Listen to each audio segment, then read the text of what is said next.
రాష్ట్ర ప్రభుత్వ ఉద్యోగులకు శుభవార్త అని చెప్పి ఒక న్యూస్ వచ్చింది. అదేంటో చూద్దాం. ఒకసారి మీరు వీడియోని లైక్ చేయండి.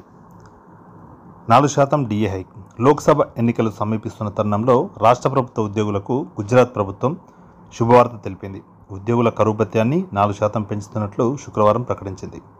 ఈ పెంపుతో రాష్ట్ర ప్రభుత్వ ఉద్యోగుల డిఏ 42% నుంచి 46%కి పెరగనుంది. రాష్ట్ర ఉద్యోగులు, పెన్షనర్లకు డిఆర్ఎస్ అలవెన్స్, డిఆర్ఎస్ రిలీఫ్లను 4% పెంచుతున్నట్లు గుజరాత్ ప్రభుత్వం ప్రకటించింది. రాష్ట్ర ప్రభుత్వ ఉద్యోగుల కోసం నేషనల్ పెన్షన్ స్కీమ్కు ప్రభుత్వ కాంట్రిబ్యూషన్ను పెంచింది. 7వ వేతన సంఘం సవరించిన పే స్కేల్ ఆధారంగా 10 క్యుములేటెడ్ సెలవులకు ఎల్టీసీ నగదు మార్పిడిని లెక్కించనున్నట్లు తెలిపింది. 42% నుంచి 46%కి. తాజా డిఏ పెంపుతో రాష్ట్ర ప్రభుత్వ ఉద్యోగులకు కరువు భత్యం 42% నుంచి 46%కి పెరగనుంది. ప్రభుత్వ ఉద్యోగులకు డిఏ, పెన్షనర్లకు డిఆర్ ఇస్తారు.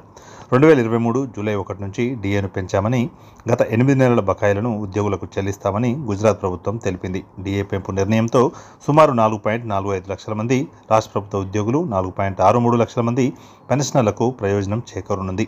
2023 జూలై 1 నుంచి 2024 ఫిబ్రవరి వరకు 8 నెలల కరువు భత్యంలో వ్యత్యాసాన్ని జీతాలతో పాటు 3 విడతల్లో పంపిణీ చేస్తామని వెల్లడించింది. 3 విడతల్లో బకాయిలు జూలై 2023 నుంచి సెప్టెంబర్ 2023 మధ్య వ్యత్యాసం మొత్తాన్ని మార్చి 2024 వేతనంతో, అక్టోబర్ నుంచి డిసెంబర్ 2023 వరకు బకాయిలను ఏప్రిల్ 2024 వేతనంతో చెల్లిస్తారు.